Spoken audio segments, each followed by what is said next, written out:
on the dark streets of Denver. She broke down in a very dangerous part of town. There's an epidemic of evil. The fear was incredible. She was like a cow being herded down the road. Dead girls posed by the roadside. This is his horrific art that you're looking at. A killer still on the hunt. Whoever it killed can do it again. But can an eyewitness account finally stop him? It was a look of pure evil. I'm M. William Phelps, investigative journalist, and I have an obsession. Serial killer, cold cases. Now, nearly 10 years later, investigators say they still need the public's help. For me, it's personal. My sister-in-law was murdered, and her killer has never been caught. These killers are still out there. Their victims deserve justice. And just one new clue could make all the difference. I don't have a badge, but I do have something the cops don't have. Someone who understands the dark mind of a murderer. As I started killing again and again, I saw it as a purpose. Because he is one.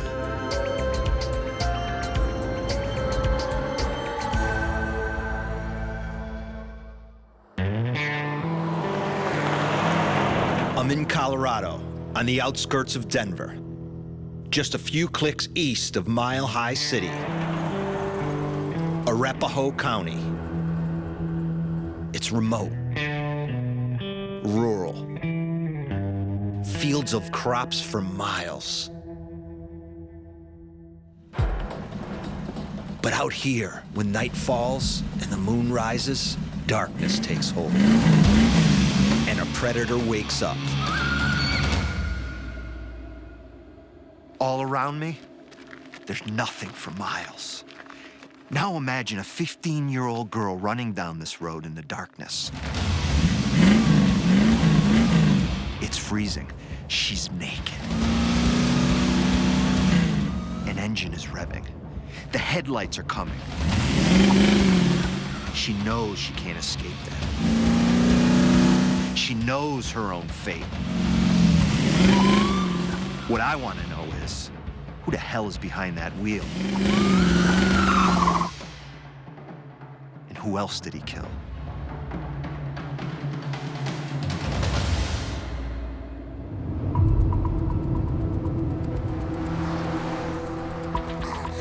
Between 1975 and 1995, dozens of young women are snatched from Denver streets, strangled to death, then thrown away outside the city limits. Corpses litter country roadsides and fields. 20 years of terror. An average of 2 bodies a year. Naked and violated. Dumped in the fields.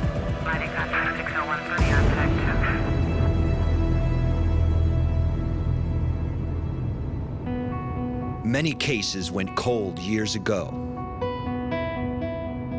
Where do I even start? It really is like finding a needle in a haystack. Could all these deaths be the work of just one killer? Or is it more complicated than that? See, there are patterns in some of the killings, but not others. And that frustrates everyone close to the investigation. It just boggles my mind that this case hasn't been solved, that someone who caused so much destruction has never been made accountable. Whoever it killed can do it again. This is Kirk Mitchell, a crime reporter with the Denver Post. He's been writing about these girls for too long. Kirk tells me police have zeroed in on 4 murders. 4 victims who may offer clues to the identity of their killer.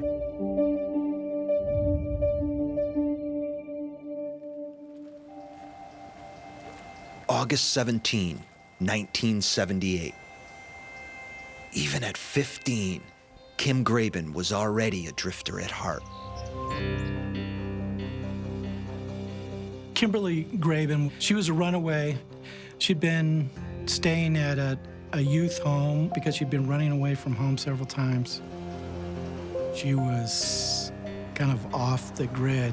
She was kind of hopscotching from place to place, and she was taking chances on who she met and spent time with.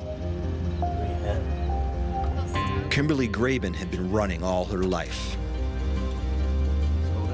She just didn't realize that this time she'd be running for her life.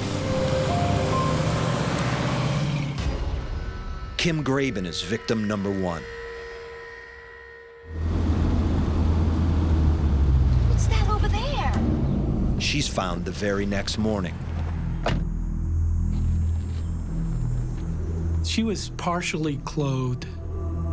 Her body was manipulated like a mannequin. She was posed. She was posed in a way that would be shocking to police. But this is no one-off. Over the years, this strange MO is repeated 4 times with 4 victims.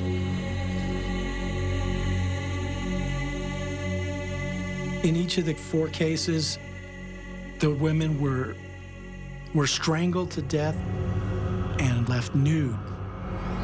Young girls were posed like mannequins. Legs were spread wide apart in a shocking manner. I'm used to the sick ways of serial killers, but this, I just can't get my head around. Why pose the bodies? Why spread their legs? What does it all mean? That's this man's signature, Matthew. That's his emotional signature that he can't erase. John Kelly is a criminal profiler and my partner in crime. I believe the signature is what connects these 4 girls. He's throwing them off the side of the road like they're garbage. The posing also is very, very shameful. It's very degrading. It's like he's spitting in society's face, if you will. Kelly's right. It's not just about the kill for this guy. He's trying to make a statement. But what's he trying to say? I don't speak killer, but I know someone who does. Another guy who spat in society's face and earned himself life behind bars. My serial killer on the inside, codename Raven. Hello? Raven, why would a serial killer pose a body on the side of the road? We're talking to public. When we pose a victim in a certain way, there's a shock value that we leave behind. So you want some guy with his wife and his 2 kids to roll up on this scene and then to look over and say, oh my God. Is that what you're telling me? Yeah, it's a shock value. We're not hiding the body, we're actually presenting it in a position where it'd be the most disgusting for the public.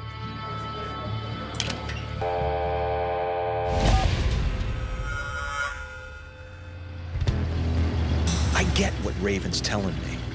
The killer's got an ego, a hunger for publicity, notoriety, an up-and-comer carving out a name for himself. But see, the more he reveals, the closer we get to catching him. This guy is some type of artist. This is his horrific art that you're looking at.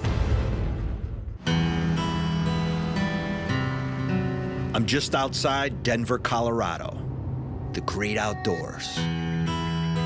But like most cities, it's got a dark side. Between 1975 and 1995, dozens of young girls have been murdered. But 4 in particular seem linked by a killer's twisted MO. The bodies of these 4 victims were found posed like mannequins. Posed for shock value. It worked. The way these bodies were posed makes my blood boil, makes me sick to my stomach. Naked, Some of them with their legs spread apart, left here out in the open for anyone to drive by and see. This guy needs to be caught. This son of a bitch needs to be stopped.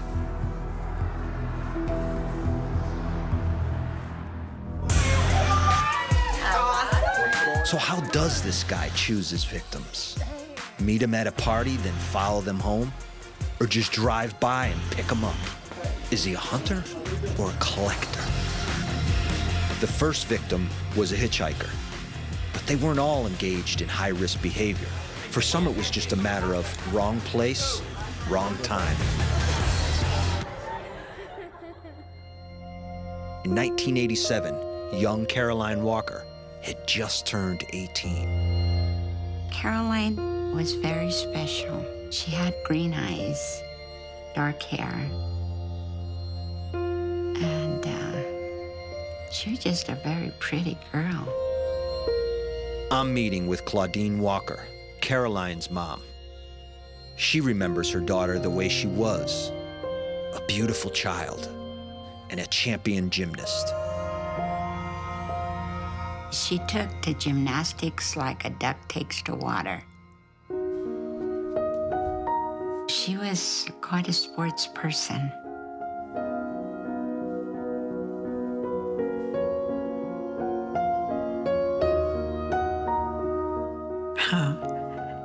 I used to call her my little Komanichi. And she says, "Oh, Mom, I'm not that good." And I says, "To me, you are." Hey, Komanichi, clean your room. 5 more minutes? Now. I've almost got this. 2 minutes. Better win. Sometimes I'd get on her case to clean her room, and she was out there tumbling.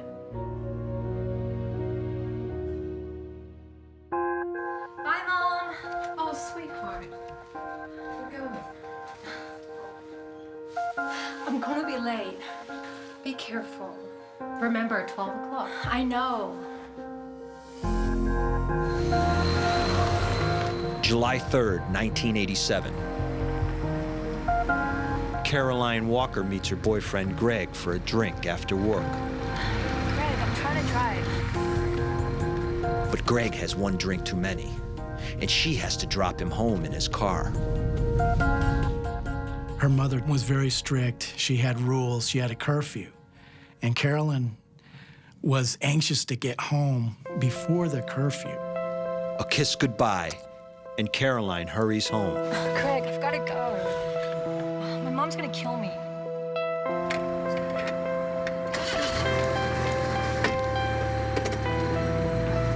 Her curfew hour was 12:30, and she was always on time. It's kind of strange. Of all the kids, she was the only one that I was so paranoid at not ever going anywhere by herself. She asked me, "Mom, don't you trust me?" She says, "You never let me go anywhere by myself."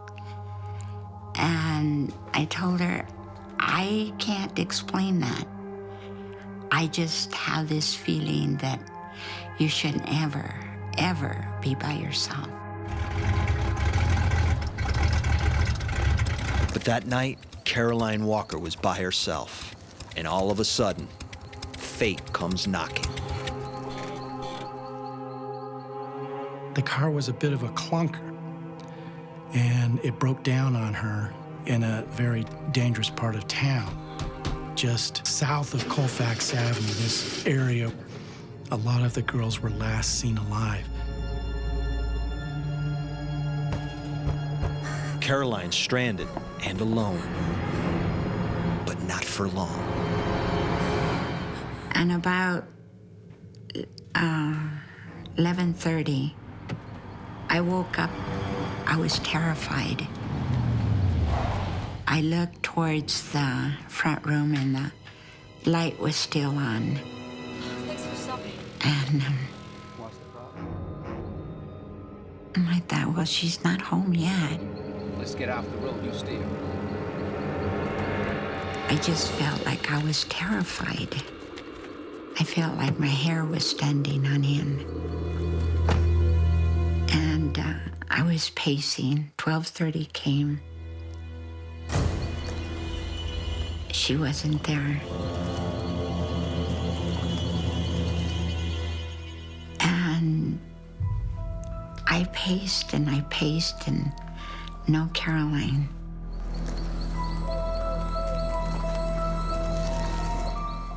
Now, most people, when they see a young girl having mechanical problems, they want to stop and help. You need a hand? Can I call someone? Do you want me to look under the hood? And that's what should have happened for Caroline Walker.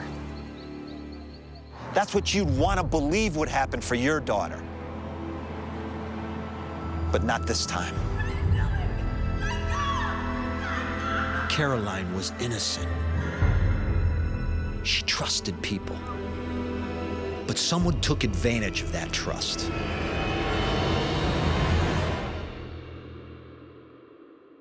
"24 hours after Caroline was last seen, her mom reports her missing. Not much later, the police pull up outside Claudine's house. My youngest son says, "Mom, there's a whole bunch of men and police walking up this yard." And all I could think of is, do you know, did you find her? Is she okay? And one of the detectives just kind of paused a little bit, and he says, "We did find her." I said, "Is she okay?" And he said, "No, she's dead." And I started screaming at him. I told him he was mistaken, that wasn't so. I'd give anything if I could go back and even just get one more hug. But I can't.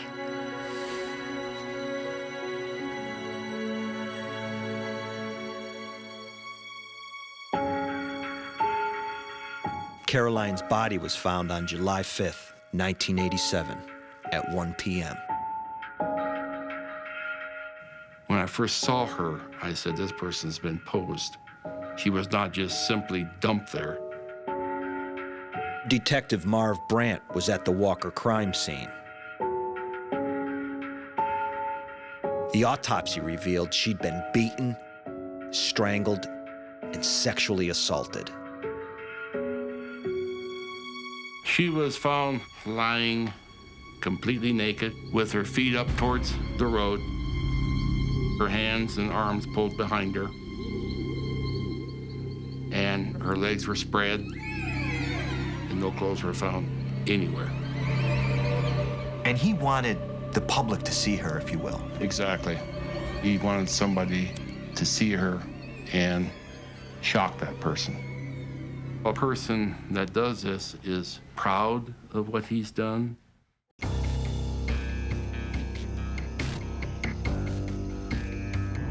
So here's this guy. He drives along these backcountry roads. He chooses a spot and he dumps the body, but he also poses the body.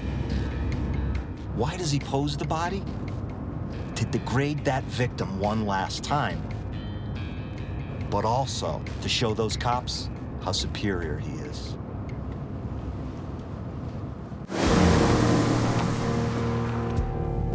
So we know this guy wants to shock, but why? Well, John Kelly's got a theory.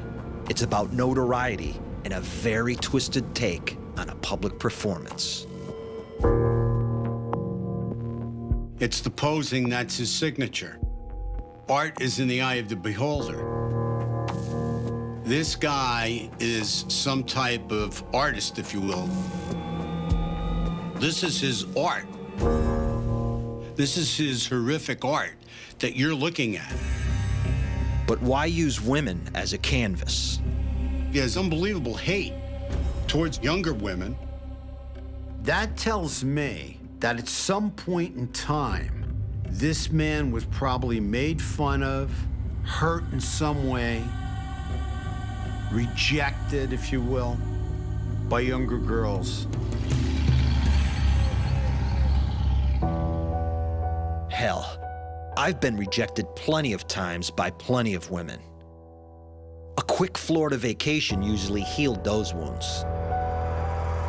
But this killer doesn't forget, doesn't forgive. He's only just getting warmed up. The fear was incredible. She was like a cow being herded down the road. October 28, 1980, 4 a.m. Winter is coming in Colorado. It's so cold that you could freeze to death. Temperature that night was around 10 degrees. I can imagine that the fear was incredible. She was like a cow being herded down the road.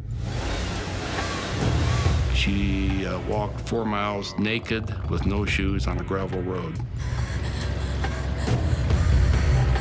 The victim is only 15, Stephanie Bowman. Terrorized, tortured. I think she was begging this person, let me back in the car. I'll do what you want. She was eventually strangled and laid into the ditch. Marv Brandt was working homicide at the time of Stephanie Bowman's murder. These are the actual photos from the crime scene. Her body was found in Arapahoe County, south of Byers, Colorado. She was found nude. She was posed. Her legs were spread and her arms were pulled up. A brutal game of cat and mouse. But this mouse, she was only a kid.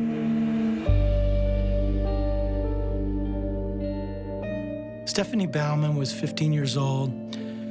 Brunette hair, blue eyes, freckles. She's a young teenager, beautiful child, but just had some hard knocks in her life that got her off track. And she started taking chances in her life that she shouldn't have. Stephanie Bowman had been mixing with the wrong crowd. Just a kid trying to find her way in a world she wasn't ready for.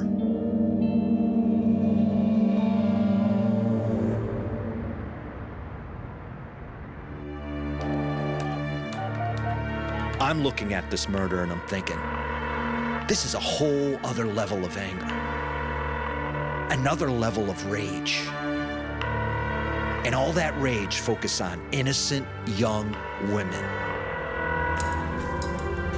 Raven, how would you describe his attitude toward women in general? He sees them as an object, something to play with. I can envision him driving in a car, chasing this victim across some grain field. And he'd be laughing behind the stairwell, watching her run away from him until she couldn't run no more. The victim has hope that she will succeed in getting away. And that's what he thrives with. And he's getting enjoyment out of that. Total enjoyment of it. Knowing full well the end result is that she's gonna die. Trust Raven to know exactly how the killer thinks. I guess it takes one to know one. I think we can all agree that this Denver guy is a sadist. Raging violence, zero empathy. And an imagination for cruelty that knows no limits.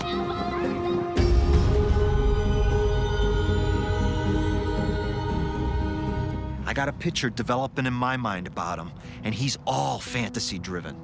It's all about taking the girls out in the middle of nowhere and watching them suffer. That's what drives him.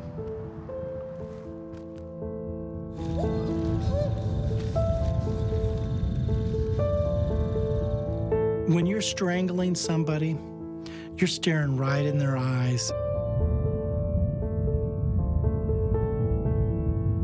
whoever was killing these young women really enjoyed that terror in their eyes. He derived some kind of pleasure from that. She's looking into the eyes of evil. She's looking at the devil. This is a very sadistic man. This is a psychopath who hates young girls and who gets immense pleasure out of watching them suffer. He pushes her up against the barbed wire fence. He knows the pain that that's inflicting on her. Then he gives her the opportunity to run again and chase her some more. This is a very bold, sadistic, psychopathic killer. I know of a bold, sadistic, psychopathic killer named Vincent Groves. Does he fit into this? This guy Groves was also a sadist, one of Colorado's worst serial killers, and he was active at the same time. He's dead now, but with DNA testing, they still keep tying him to cold cases. Some think he killed as many as 24 women. He's a person of interest in the murders we're looking at. His MO was strangulation, just like our 4 cases. But in other ways, he doesn't fit. We can see similarities in the strangulations. We can look at the time frame. What are the differences? Totally different hunting styles. Vincent Groves is hunting on the most vulnerable population, which is prostitutes. Show him a $20 bill, you're gonna get a girl in a car. She's probably strung out on dope, and she's desperate. She needs the money, so she's gonna go with anybody. She's a serial killer's perfect victim. I don't see posing as part of Vincent Groves' ritual. But with this other serial killer, I see him posing each and every victim. He's saying, ha, ha, ha, look at my work. Look at my work in your face. Literally, in your face. Whereas Vincent Groves is just using these women, degrading them, murdering them, and just dumping them like garbage. Exactly. Vincent Groves is only interested in the power to control the kill and the degradation of the woman by dumping her as a piece of garbage. Did Vincent Groves kill these 4 girls? I do not believe he did. Any one of them? No, I do not believe he did at this point, no. So Kelly's certain Groves isn't our guy. But some cops I've talked to aren't so sure. Forget the needle. We can't even find the haystack. Cases like these, decades old, are never clear-cut. We gotta catch a break. Something to help move the case forward. A killer this sadistic can't stay on the streets. This guy's beyond violent. And you know what? He got a thrill out of it. Is he smart? I don't think so. Impulsive? Absolutely. My question is, when will he slip up? Or has he already? Do you believe she saw the killer? I personally believe she did, yes. In Denver, dozens of cold cases. Dead girls, daughters, sisters. The work of one killer? Probably not. But 4 victims seem linked. Kim Graben, Caroline Walker, Steph Bowman, and 18-year-old Donna Sue Wayne.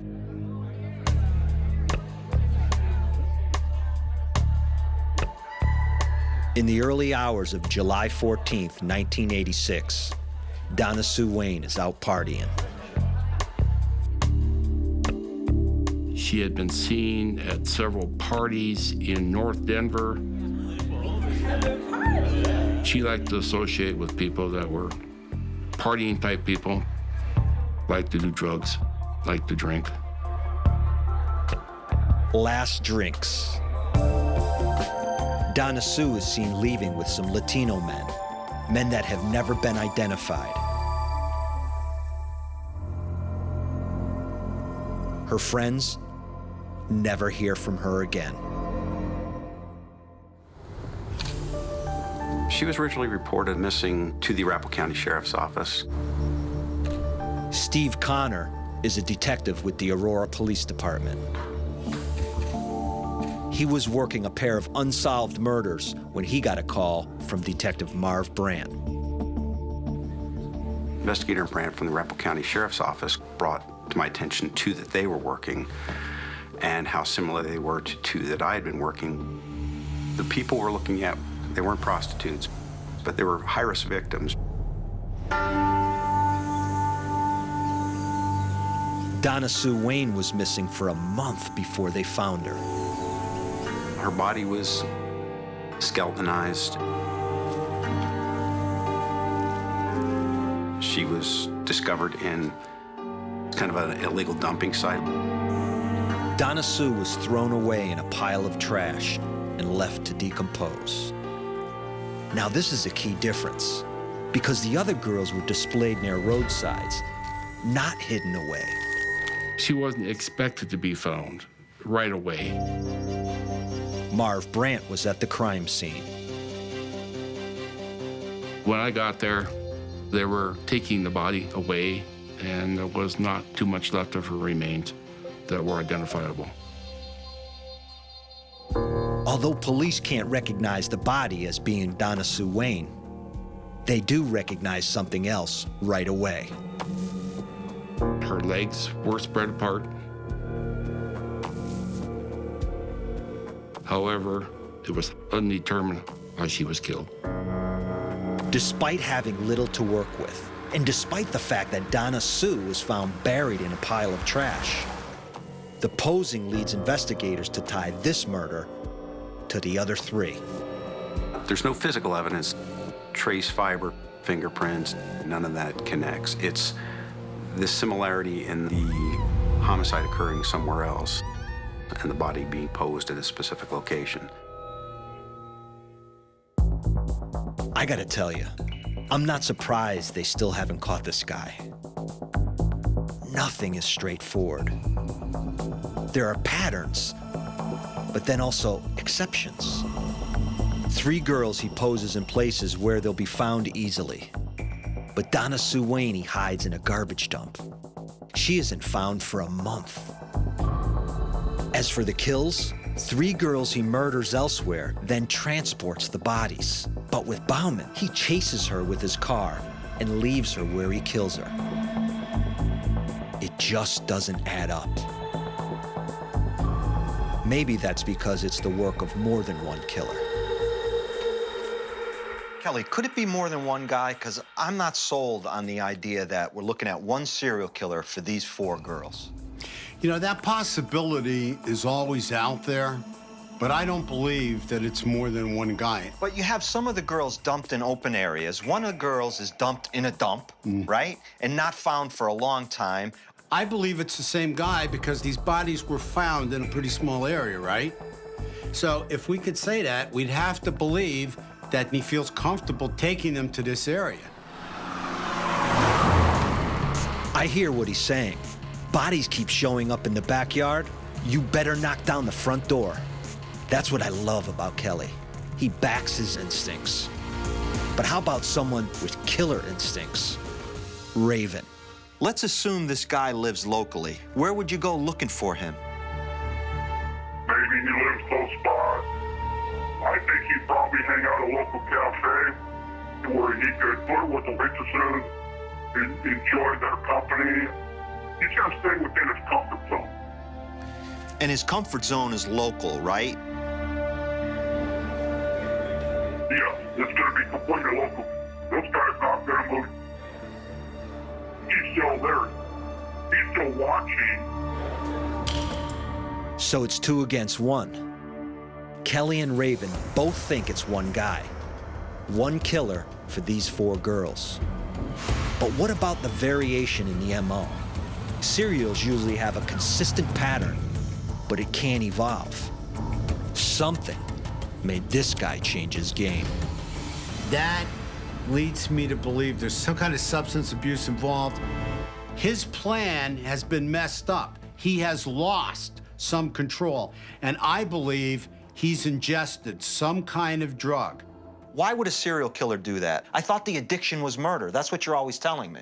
The addiction is murder, but don't forget, if he's using substance, eventually he's going to start to lose control. He's going to start to get sloppy. He's going to start to make mistakes. And that's something Kelly and I can agree on 100%. Because he did slip up. On the night he murdered Donna Sue Wayne, someone looked him right in the eyes. The only way to describe it was a look of pure evil. In the summer of 1986, 18-year-old Donna Sue Wayne disappears. She's found a month later, buried in a pile of trash. Police have no idea what happened to her. Till one day they get a call from someone who says she saw something. You know, one of the reasons why I do this show is so people can come forward with new information. Maybe you heard something. Maybe you know something. Entire cases can be solved with one eyewitness account. And with Donna Sue Wayne, a witness has come forward. And you know what? To this very day, she's still shattered by what she's seen. I've been granted an interview on the condition she remains anonymous. After almost 30 years, she still fears for her life. It was the middle of July, and I was on my way to work. It must have been about 5:15 in the morning. I see a car driving erratically. I assumed that it was someone that was just drunk. As I got closer, they pulled back and blocked both lanes of the road. So the only way for me to get around him is to go behind him down into the ditch. Wow. And back up again. And when you go behind him, you come up on the passenger side of his car. And that's where I see her with the door flown open. And what is she doing? She's saying, "Help me, help me," pleading for what she knew was her life at that time. I'm certain of that. And he pulled her back in. He was covered with sweat. He didn't have a shirt on. He was mid-20s to 30s. His hair, sort of a dirty blonde color. Did he look at you? He saw me. Very clearly, he saw me, yes. The only way to describe it was a look of pure evil, pure evil. What do you think you saw that morning? I think I saw a murder in progress. In the days before cell phones, our eyewitness had to find the nearest house before she could call 911. When the cops get there, they don't find anything. They start thinking there could be a simpler explanation. They suggest to me that it's probably just a domestic dispute. And I am adamantly telling them that it's not just a domestic dispute. You're certain of it? I'm certain of it. There was no doubt in my mind that this girl's life was in danger. So for a long time, you don't know what happens to this girl? A month went by, and I saw a little blurb in the newspaper saying, "Body found," and I called the Aurora police and said, "I believe I was the last person to see this girl alive." Turns out, our eyewitness was right. She saw Donna Sue Wayne pleading for her life. sentenced to death by a man with eyes of pure evil. Eyes that stared right back at her. The detective suggested that I should not take that same route to work ever again, because the gentleman clearly had seen me, and he continued on to still murder this girl. Right. So why do this interview for you anonymously? Well, I do it anonymously because I do know that the guy is out there. And I don't think he's far away. Wow. And I think he's the type that's a braggart. Ah. I really believe that he's told other people, if other people haven't been involved with them. And I think eventually that'll catch him. I mean, he knew that an eyewitness, you, saw him, looked in his eyes, yet he still murdered that girl. That's right. So that says something about him. That's right. That's what I mean. Very cocky person. And I guess the more time that goes by, the cockier one becomes. I mean, so I have to believe, in my mind, I think, that he will eventually be caught. Do you think he's still out there? Yes. Do you think he's still hurting people? Yes.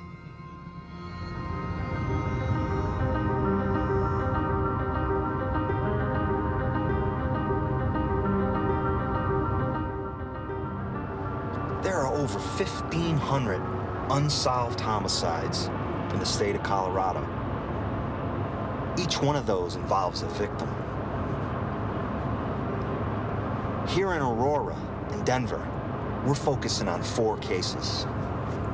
That's 4 victims. I just spoke to an eyewitness. You know what? That's victim number 5.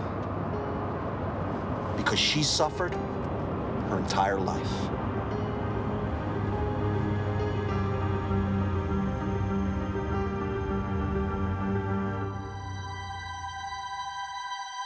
No one saw Raven going about his deadly business. No one who lived to tell the tale, anyway. I interviewed this witness, and she is damn sure what she saw. She saw evil in that guy's eyes. So what would you say about that? She probably felt there was evil in the air when she saw them. She probably felt it when this guy looked over at her, that this guy was peering down into her soul. If she stayed around, that she was going to be next. I think this guy is very bold in what he does.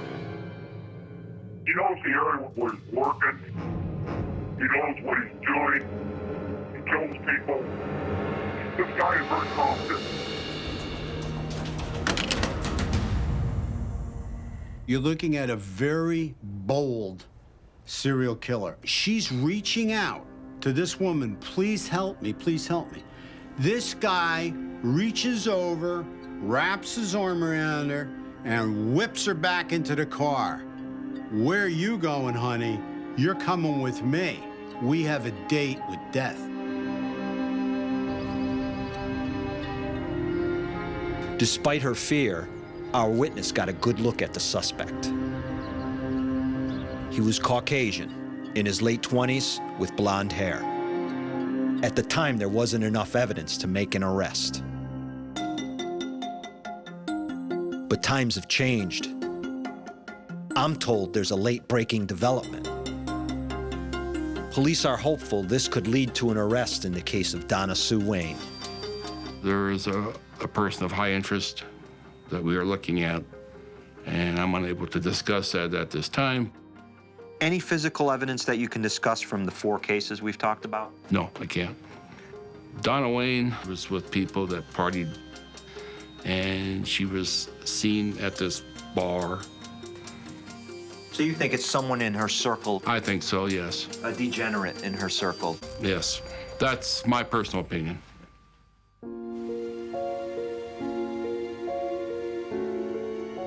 Well, that makes sense. See, I was never sure that Donna Sue fit with the other three. But that still leaves a serial killer on the loose. The man who murdered the other three women. I'm thinking about this guy and what is going to be his demise. And I think it's his own narcissism. He thinks he's too damn smart. But you know what? Science is going to catch him. And I'm told they're real close right now. And when that day happens, he'll be wearing metal bracelets and locked up where his ass belongs. To make this happen, it's vital that others come forward. Step up, like our eyewitness did. Who were these Latino men that Donna Sue left the bar with? They gotta know something. Any piece of new information could help lead to an arrest. If you know a sadistic person that lived in the Denver-Aurora area between 1975 and 1995, do your duty and call local police. And if you have a piece of information that can solve one of these crimes, why not come forward? Whoever did this has destroyed many lives, and nobody was held accountable. What would be most meaningful for me is to see that person brought to justice. But there's no amount of justice that can ever replace the loss of a beautiful young daughter.